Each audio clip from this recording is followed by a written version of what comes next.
Hi, this is Arik. And Aurelia. And we're here to talk about life and interesting things.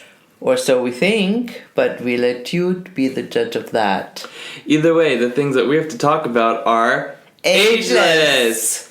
So, welcome to episode 5 of our Ageless podcast. Really excited to be here with you today, even though we're still in quarantine. Yeah. So today, actually, we have a series of questions that I have actually picked at random that we can talk about. And I think it's really interesting because a lot of these questions, I think, have been inspired by episodes 1 through 4.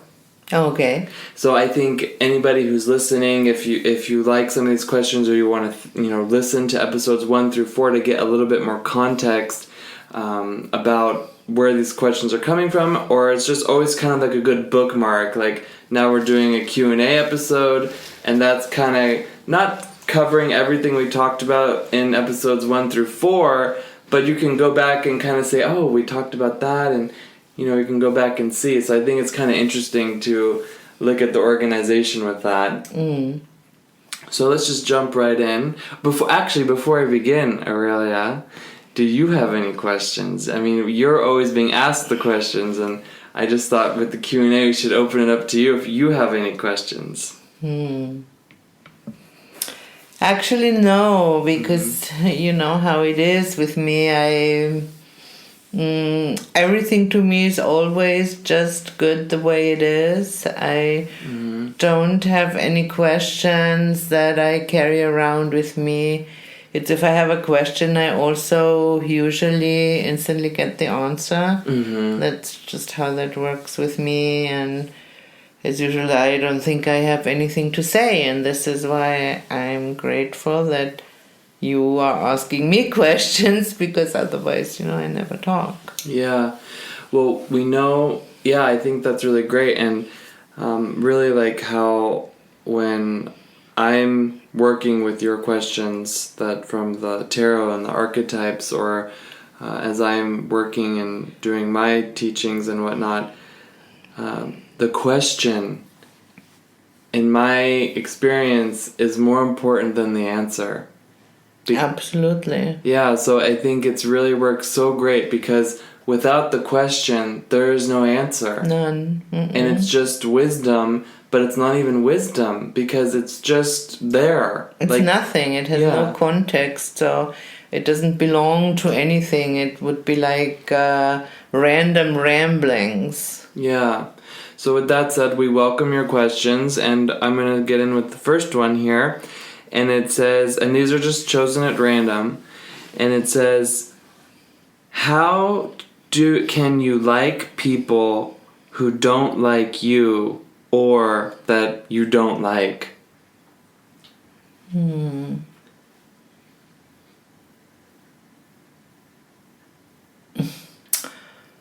That's kind of a difficult question to answer for me because it doesn't have a clear framework. Like I have to go a little bit further. So it's about frameworks then. Yeah. So what is that then? What's that about? Well, first of all, it's like, what does it mean, people that don't like me? Is it like a fact, like a person that stands in front of me and says, hey, I don't like you, and so it's a fact? Or so I guess then maybe one way to answer that, or what I hear you saying, it's kind of like take a step back and just, you don't know if somebody likes you or not.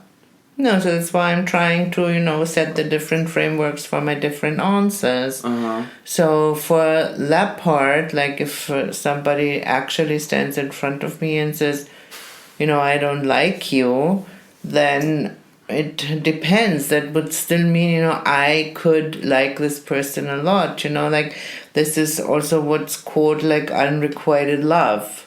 It's often that, you have a crush on somebody and sadly that person does not reciprocate. That's really interesting because I just wrote about that in this week's horoscope actually, or something I can't really remember exactly with all the things going on, but it's like if you love somebody but maybe they don't love you, or if you're not even entirely sure that you love them. Is that this unrequited love that you're talking about? No, this is like just, I think I love a person, but that person doesn't love me or like me, like in response to that question. Oh my God.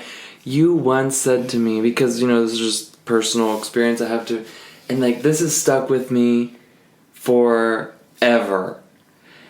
Someone was, just, really just kind of like telling you how they are in so much love with this other person, but like really like in this way that's just kind of like boasting, or I don't even know if it was boasting. And I remember, I was part of that conversation, I think, and then I was just like whatever, and then we got in the car, and then you said to me, yeah, I think that's really great that she loves him so much, or that he loves her so much, or whatever. I can't remember exactly how you said it. No, that's how you said it. You were so, it was like, that's really great that he loves her so much. Because the guy was telling you how much this girl loves him. But the question is, does she love him back? And I just, like, that was just like, do you remember that?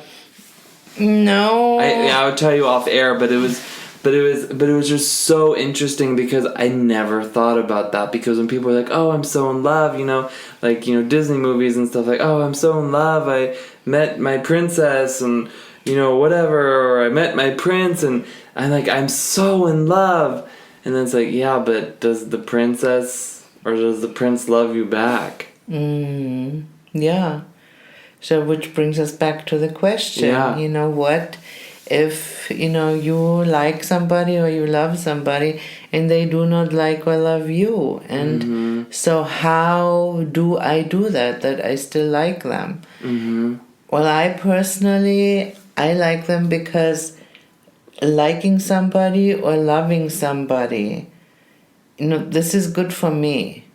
And for me, it's like I may not like somebody, in this generality, I like this person, and then it makes me very blind to who they really are, or I just whitewash who they are.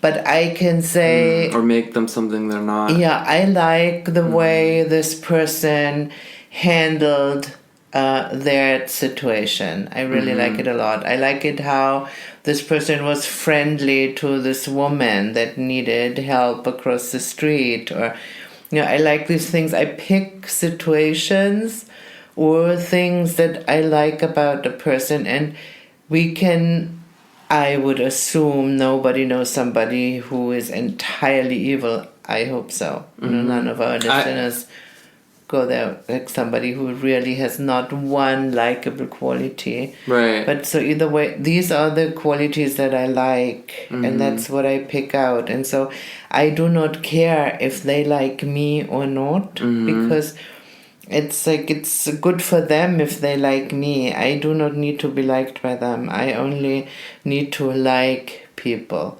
Now, does that mean that I have to be friends with all of them? No. This is actually bringing up more questions with the answer. I mean, it's like, so you can like somebody, but you don't have to be friends with them. That's correct. But I think most people think that if they like someone, or that they have to be friends with them. How can you like somebody and not want to be friends with them? As I just said, I you have to understand what friendship actually is. Yes, friendship is like being in a relationship. It's not just like, oh, here's my, like in the old day, like MySpace, like I have so many friends. Now they're followers because they're not necessarily friends anymore. Exactly. Yeah. Let's just call it what it is. You know, we're not friends. Yes. We're followers. Yeah. And I remember, like, when I still had Facebook, like, right when it came out, I mean, I do not know when I started. I know I stopped in 2008. Oh my God, and you get likes. Yeah. Well, but in the beginning, you know, you wanted to be friends. And I remember that actually my BFF asked me if I wanted to be her friend on Facebook. And I said no, I declined it.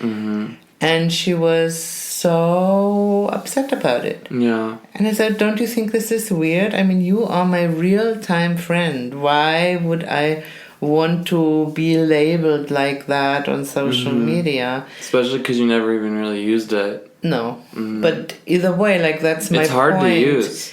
It is, you know, all these words have pretty much lost their meaning. You're right.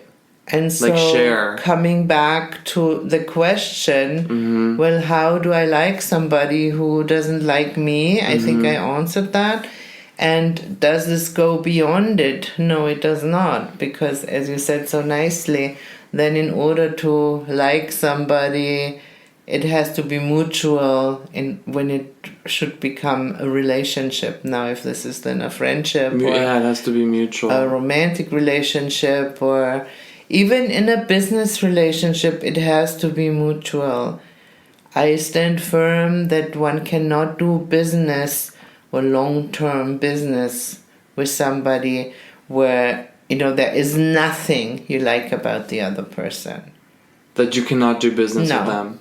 You cannot have a relationship. Well, I mean, I know that I've learned that from you, and I think that I speak for the rest of, you know, ego mind and just, you know, the human mind, that if you don't like something about somebody, you kind of just forget about all the good things about them. Like, it's really easy to just focus on what's wrong with those people. And then, like, if someone sees you in that way and they're just saying, like, all the things you've done wrong and this and that, not even just wrong, that they don't like about you, then the way I understand you saying is like, well, I don't need to sink down to that level to ignorance and judgment, because then I'm blinding myself. But I say, no, I can still like this person, but I don't have to be friends with them. So me liking them is not putting me in a position where I have to now be friends with them. That's correct. And I have learned that from you. It's been really a long road for me.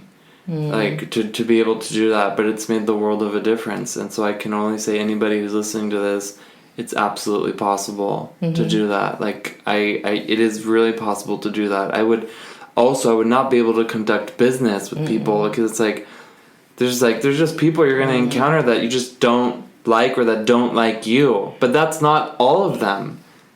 And I know it's like very fancy these days, because I see it like everywhere, that how to be more likable. Because you know, like you get like all this good advice, you know, to become more likable to people. Well, I really have to discourage all of you listening to this podcast, because, you know, becoming more likable, what it really means is, you know, bend over backwards to do what you think other people want. Yeah, and betray the people that actually do like you. Because there is no way that you can behave to make yourself more likable. Yeah. I mean, of course, you know, we should all abide by the basic rules of, you know, extending human dignity to everybody and to be kind and friendly. But that's where it stops. And again, this is like, it's good for me if I do that. This is like this, you know, really, really selfish moment of kindness. Like all these things, they are good for me. Nice. And so I do that for me. I am not kind so that you like me. Yeah. So if you read this anywhere, see this anywhere on YouTube, I really encourage you to step away from that idea. Yeah. Because, I mean, here we're trying to do all this work to become less codependent, and then, you know, it becomes so fashionable to be more likable. You just become a Stepford wife. Yeah, so it's funny. Yeah, it's true. No, just work on yourself to be kind and respect everybody, and don't care then if somebody else thinks you're likable or not, because, you know, if what they think about you, as always, speaks volumes about them, and nothing about yourself. And also, everybody's not just one thing. There are many different moving parts to every person. Cool. All right, so the next question I have for you is, can you please talk about the difference between compassion and pity? That was my water bottle.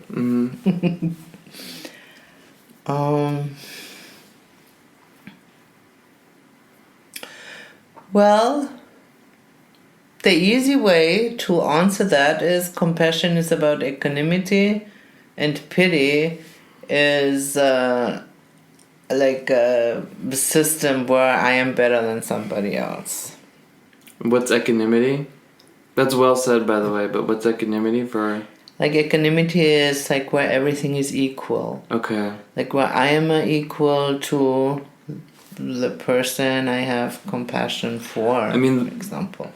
Right, exactly, because I think the way that I understand equanimity is that equanimity doesn't mean equal.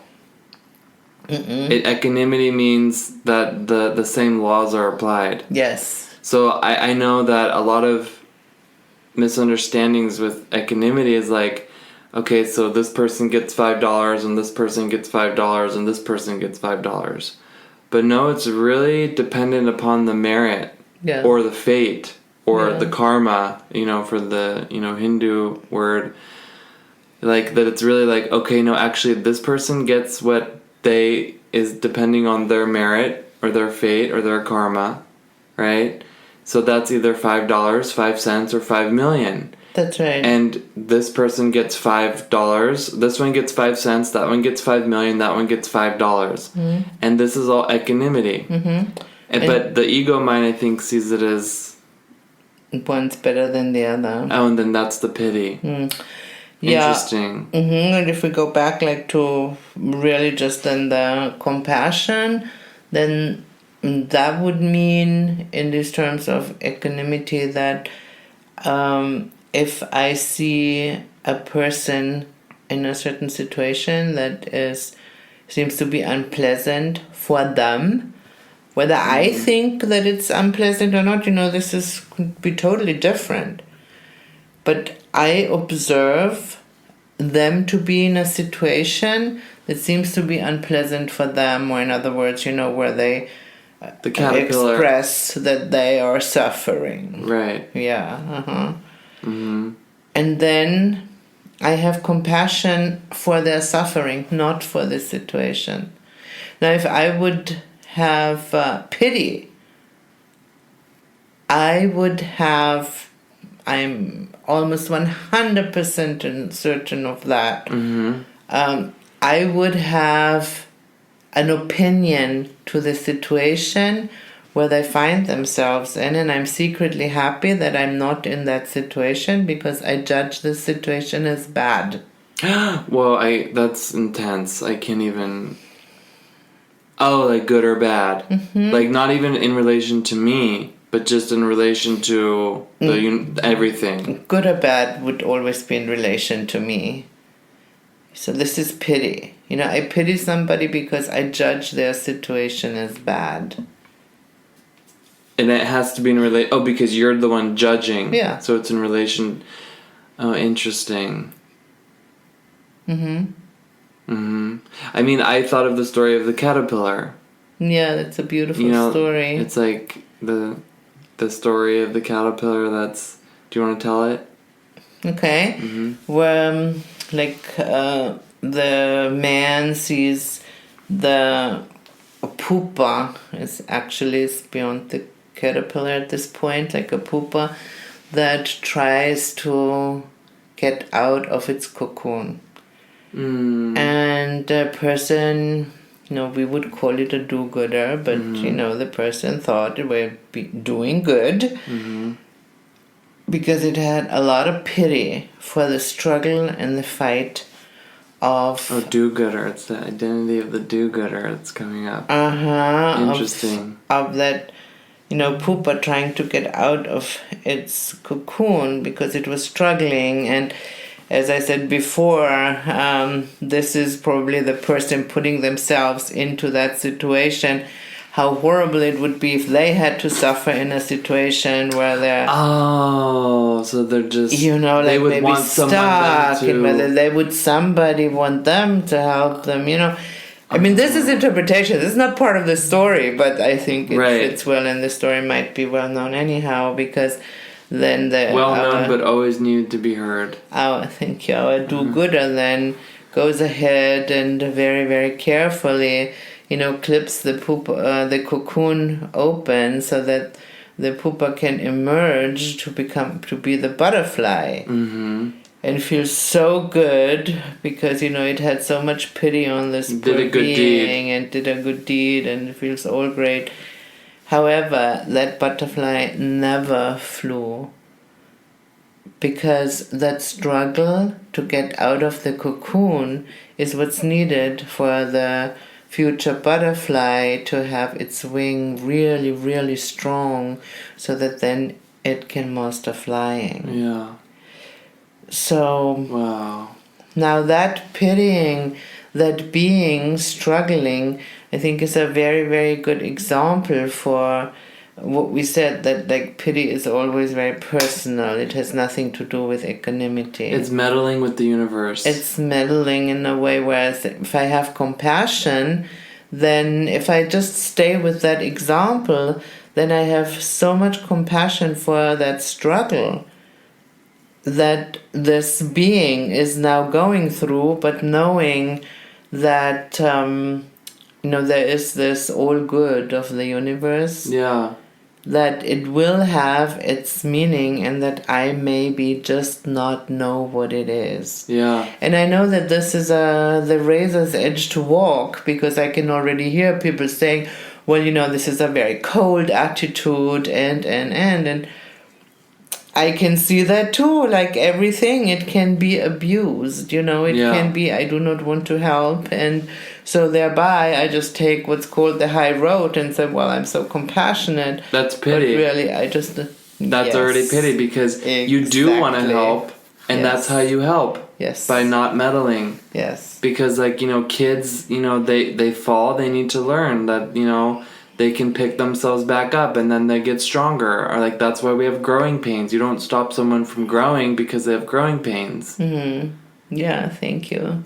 That's exactly true. But how can you have compassion for the suffering, the person, but not the situation? Because that's what you said, right? Like, you have compassion for the suffering of the being. The suffering of the being, but not for the situation. Mm-hmm. No. Mm-hmm. I understand what you're saying. That makes sense. And also because for me, or do you want to answer that for the listeners? Okay. Because, for me, compassion is, I'm passionate and, I'm a companion. I'm a companion and I'm very passionate and, you can do this, little butterfly. Woohoo, you're gonna do it. I'm not gonna touch it. But, with pity... Oh, and with compassion, I'm not personal, but with pity, I'm personal. Yes. Because we talked about that in, I think, episode 1, where it's you cannot be compassionate and personal. Mm-hmm. That's right. Because if I'm personal, I have an investment in that. Mm-hmm. It's this has something to do with the infamous me. This is all about me, you guys. Wait, don't you know? I saw this suffering. Listen to me, because I saw the suffering. Don't you think it's interesting? I better have your attention, because guess what? Suffering sells the news. Yeah, that too. That's sad, of course. So listen to me, because I can hold attention of people if I'm talking about other people's misery, or even better, my own, God forbid. So anyhow, very interesting. Yeah, and if I would pity you for that attitude, then I would feel better, because I don't do that. But if I have compassion for the cause of this attitude, then that's different. Yeah, very interesting. Well, that is a nice way of explaining it without oversimplifying it. Okay, the next question before our break is, does forgiveness mean reopening the door? So Wow, can I ask? I have to say something like right away to this question. Okay, you because do, and I take a sip of water. Okay, yeah, sure. With reopening the door, I guess this is saying a door's been closed. So I think then maybe forgiveness wasn't really established in the first place. Because, like, what is this door? I really do not know, and because I did not ask that question, I cannot really speak for the person who asked. My answer to that is way worse. Tell me. Because anybody who has been to any of my classes knows my famous saying that, forgiveness is the high horse of the victim. I have no idea what that means. Okay, well, then it's something that's maybe nice to contemplate. First of all, who am I to forgive anything? That means I have not taken responsibility for my part in the situation. Okay, what needs to be forgiven? I have, I swear to God, never forgiven anyone for anything in my life. So you hold grudges then? No, my God, no. Why would I hold grudges? So then what? So then what? So you don't need to forgive? It's not for me to forgive. I have to take responsibility for my part in situations that maybe were stressful or maybe that were painful even, or, fights or... Traditionally or contemporarily, forgiveness is like, it's okay. Like someone wrongs you and you don't hold it against them. You don't hate them for it. You don't like lose trust with them, like these kinds of things. You forgive them. I may lose trust with them and still, don't hold a grudge. Aurelia, I find that extremely respectable. Thank you. Because, okay, I need to really get into this, but, I think sometimes people will forgive and then they think that they give the person trust, but they really don't. So they're not really forgiving. Now, my understanding of forgiveness, I just put it out there, is that if someone does something to me, remember, it's all about me, and I want to forgive them, right?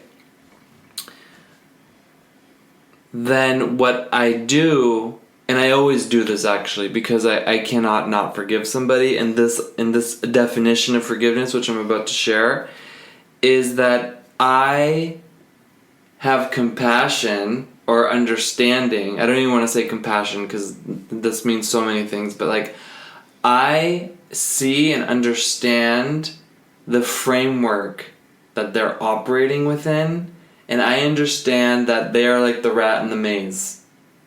And that's all they can do.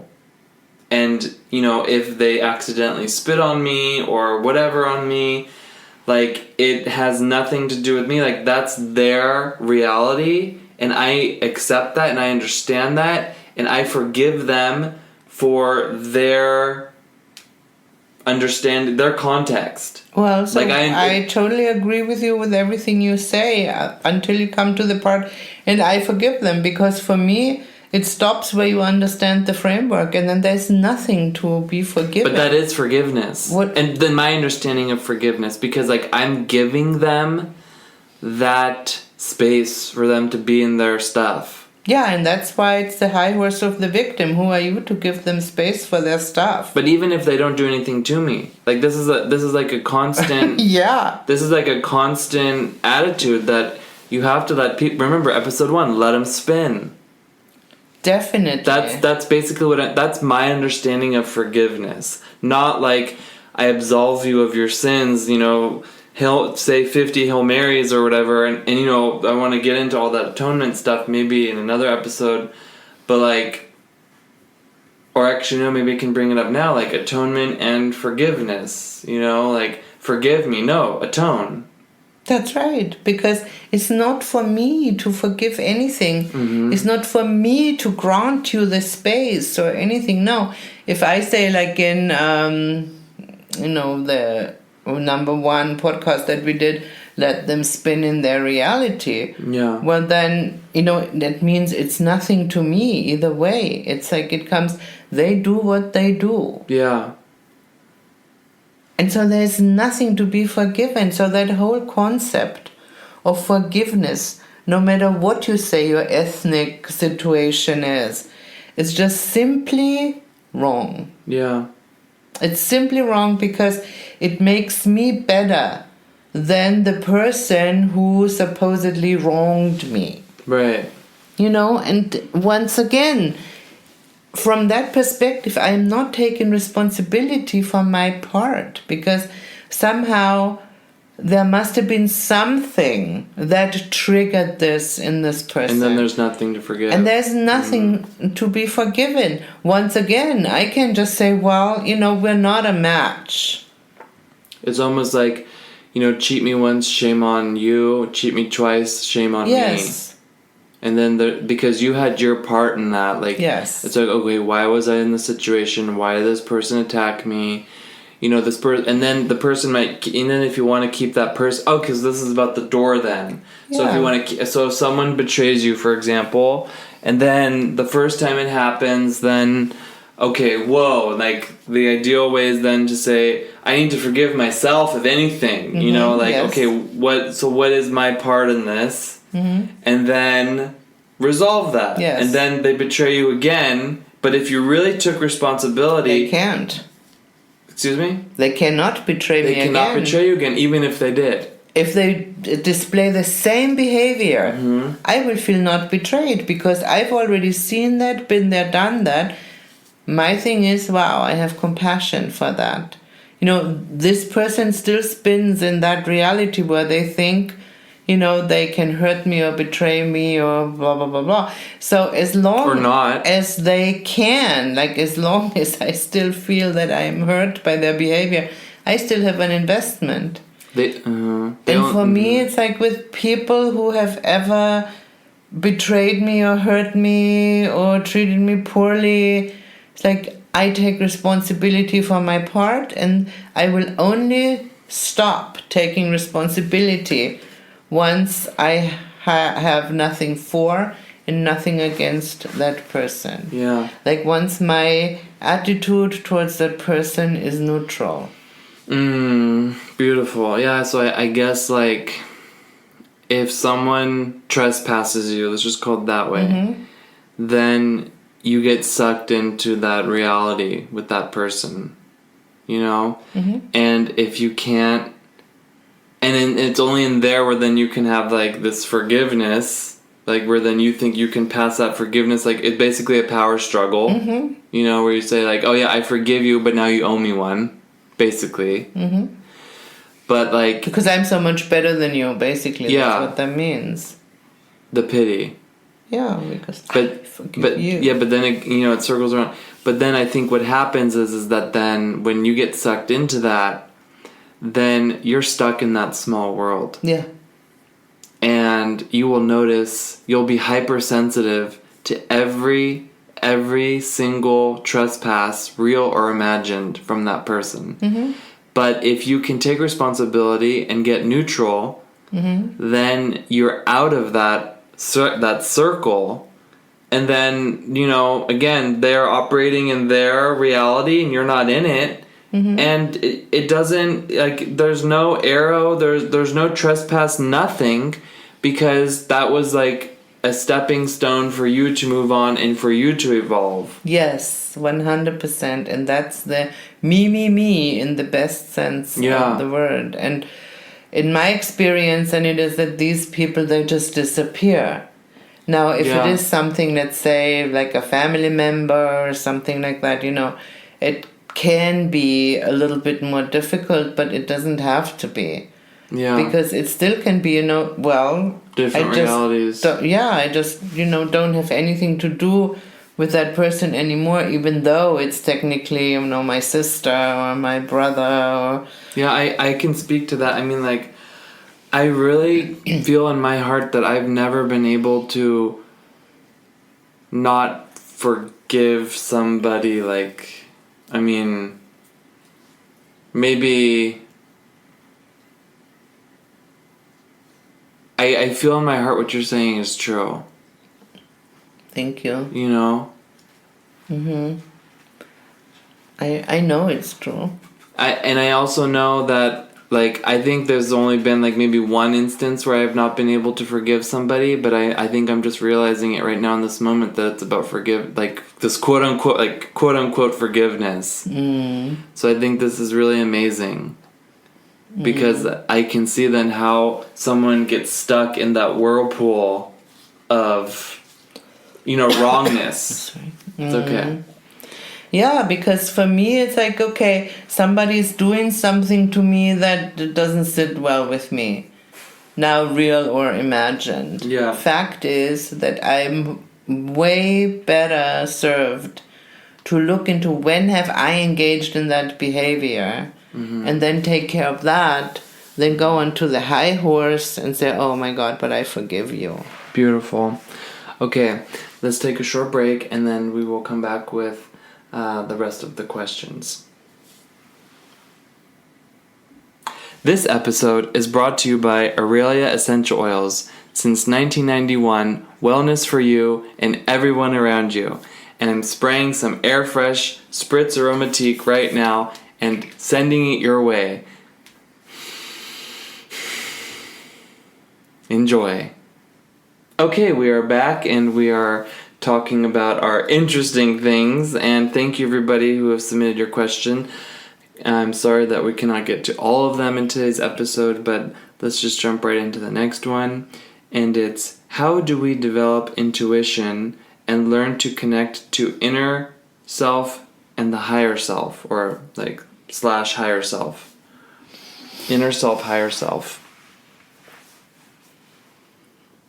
Okay. Well, once again, the very simple basic answer is we all have our intuition fully developed. We are all connected to our inner self and higher self. The problem is that, most of us do not react to the promptings of our intuition and thereby totally disregard the guidance of our inner or higher self. So, how many times have you in hindsight said, oh, man, I knew that, I felt that, I should have done that, but I discarded it. I just did it the other day. Yeah, well, here you have it. Mm-hmm. And you are one of the most intuitive people that I know. So, for example, is my sister. Mm-hmm. She's very, very intuitive. How often does she tell me that? Oh my God, I heard that little voice and I didn't believe it, so I didn't act on it. Mm-hmm. So if you want to be better with acting upon your intuitive insights, just shut up this critical voice. It says you get this first insight. It's usually very spontaneous, and it may be just a small little voice, but it's loud and clear for everybody. I just did that the other day too, and I was right. Yeah. I can totally relate to that because I have been listening more and more to that voice. For me, it's taking these risks. I'm just kind of okay, let's be risky and let's just do it. And also, let's create it because that's what I want. And I've been doing that more and more, believe it or not, and it's been right. Yes. With this corona. It's 100% like that. And this is because you said that magic word, I have to take risks. And yes, it's about the risk. Yeah, and the ego does not risk. And so the intuitive voice and the ego voice will be forever at war because the ego voice just goes by what it knows, what it thinks it is safe, but mostly what it knows. Yeah. And so intuition Usually it's out of the box. And it's a cheap date because what it knows can be something that it read 5 seconds ago. That's funny. It doesn't have to be wooed. It's like, oh yeah, I read that, it's real. Yeah. You know? And intuition takes a while. And I can also, from personal experience, I can just contribute that the more you listen to that cheap date ego chatter, the louder it gets over intuition. Yes. It's not just like, oh, I did that and then there's no consequence. Consequence is it gets louder. And then you won't even hear the intuition anymore. Yeah, I have to take your word for that. I don't believe that you don't hear it. I think you will still hear it, but the acting upon it will be harder and harder and harder. Yes. Yeah. Because every time like you allow the doubting, screaming ego voice to have its way, you actually give the energy that was meant for you so that you could act upon what the intuition suggests. This energy then goes straight to the ego. And so every time we ignore our intuition, we actually feed the ego. Yeah. It's kind of really sad. Thank God for those full moon virtual rituals and vessel building. Yeah. You know? Yeah. Nice. So it's about the risk. Take the risk. Okay. And then, like I said, being in touch with your higher self or your inner self, it is a given, but it's the same answer. It is, there is a lot of energy that connects us to our inner self. If we wouldn't be connected to that, we would be like a demon or a piece of clay, It's like, so we are connected to that. But all the amazing amount of energy that is available for us to act as a puppet on a string of our higher self, go straight to the ego. So, and that's really sad. But just stay with the intuition, because that is really easy to grasp, because the voice of the intuition is actually the bridge to the guide to the higher self. So I think this is more graspable. Yeah, beautiful. All right. And then what's going on in the world? I would think the same thing that's always going on in the world. That's enough. That's okay. Well said. Just now it's a little bit more apparent to the average mind. That's right. Because like the social media, we're all connected, and with not only social media but media. I mean, there's also like people don't know that, but there's spiritual pandemic all the time. All the time. But now it's like because there's like a virus, it's like a big deal. But like seriously, like we should be wearing like etheric masks. And, taking care, like, there's, like, spiritual wars and spiritual flus and spiritual viruses, like, not even spiritual, but also mental and emotional and, all these invisible realms. Yeah, I know. So it's just more of that. Yeah. And it just, this moment, it looks like coronavirus, and all things considered, we can be happy that it's not a third world war where, our loved ones... That's what I thought. Die on the battlefield. Yeah, nice. Well said. I think the most important thing is that, as I've written in my forecast and whatnot, it's like just cultivate gratitude. Don't be victimized by what's going on. Just, really be grateful. That, for example, it's not a war. Yeah. And I mean, yes, the economy is on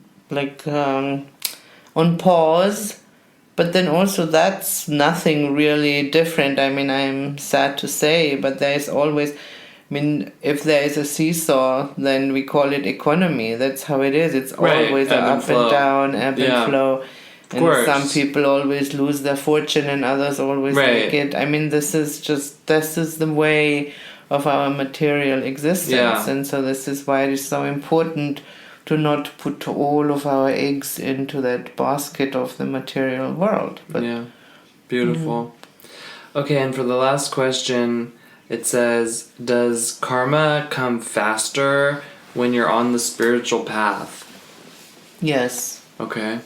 Like karma, the more immediate, if we call karma like as the law of action and reaction, like then the immediate karma is a sign of your evolvement on the spiritual path. Like the instant karma. Instant karma would be totally amazing. That means you are really, really fast evolved. Before you said that, I was just going to say, I feel like that happens to me, believe it or not. Yeah, well, like I said, then you're very, very lucky. Yeah, because it's, it's like negative thought, bam, you hit the wall. Yeah. Same with me, actually, also, I said something that maybe others wouldn't even think that this was negative, because I talked about a person, actually about the bakery in our house, where the person who owns that bakery is like a really arrogant person, and that is true, and I have like proof of that. And so, however, I talked about this to a third person, right? And that technically makes it evil speech. Yes. And this is never right. Right. And guess what? 10 hours later, I lost a tooth. Beautiful. And though, I mean, it's been like a crown, so it's not the end of the world, but yes, it's beautiful. That was instant. Beautiful. And I knew it instantly in that moment. I felt the tooth to get loose, and then, oh shit. It's because I talked about this man, and but the image the image that always just makes me laugh, like whenever my ego is being like really pathetic, is the character from Defending Your Life, like the Albert Brooks. Oh, to me, like when they're going through his life, and I'm just like, sometimes I'm watching those scenes, like we watch it every year, right? Just to kind of like get remind ourselves, like what are we all here doing? And when there's some of those scenes that they're going through his life, and how like you watch a movie and you always see something new. Yes. Like watching movies again is an amazing experience. Yes. Either way, I digress. Sometimes those scenes when he's acting just like this victimized ego opportunist maniac, I have to laugh, but because as you were talking now, that identity was like popping up saying, well, then why would I want to do this spiritual path? I'd rather just defer my karma and live a normal life. Yeah. But of course not. But, it's out there, Like, I want to appear spiritual, but maybe I don't really want to be spiritual. Well, and for me, it looks like that, this is really just very, very good, because the moment I have instant karma, that means that I don't have this mountain of karma on my back that I'm schlepping around. And, I'm not saying that I'm free of karma, even though, maybe I am, who knows? All I know is that I rather am losing a tooth now than, lifetimes later, being a very, very arrogant person and, having to suffer all kinds of horrific things until I wake up to some, humility. Yeah. I don't know, but... No, I'm not even kidding. Sometimes when I'm doing healing balancings... It can take me up to, I'm not even kidding, 10 sessions before an opening is created. Like, I'm not even kidding. Like, so much of this mountain energy that you're talking about, like on a specific subject or something, like someone says, I need more money, or I want a happy relationship, or, that I have this health concern or that health concern, whatever. And it's like, okay, am I willing and able to receive the healing? Not ready. So it has to remove so much of these shells. Yeah. And it helps the person each time. I mean, just removing that. But the core issue has not been addressed, because that karma has not been confront it. Mm-hmm. So I know exactly what you're talking about. And like, you know, that Albert Brooks, I mean, not really Albert Brooks, but I forget his name in the movie, even though I've seen it so many times. Daniel, I think. I have no idea. But, you know, oh no, I think I was thinking it was a Doubtfire. He's Daniel. Oh, it doesn't matter. And watch the movie yourself. Tell us. Yeah, and, you know, he's totally shutting up. But it's just like, deferring it is not dealing with it. Mm. Yeah, but this is also so beautiful in the movie because he wants to defer it until he finds something that's worth dealing with it at the moment. And that's his soulmate. He met his soulmate. 100%. And then, you know, he is willing to give up that deferment. You know, he was all ready and willing to go and try again and okay, whatever. But then he says, no, like without her, that's really not happening. Well, I can attest to that because that's totally what I did and it's totally worth it. Oh, you know, I had to really work on so much of my shells and the fate in order to be with you, and I did that, and it was just totally amazing because otherwise, you know, I could have totally gotten by, just, you know. Totally well. But now I sit here with my beautiful wife. She's missing her tooth. We're dealing with our karma. I love it. But like, I can totally attest to that. It's like, you know, no, like you really want that soulmate, and so no, I'm willing to take those risks and just go into oblivion. And I remember in one of your teachings, this was one of your questions, I think, for the Tower Tarot. It's like, are you willing to be dipped into oblivion, made into nothing? And I was like, my instant response and my constant response and my unwavering response was yes.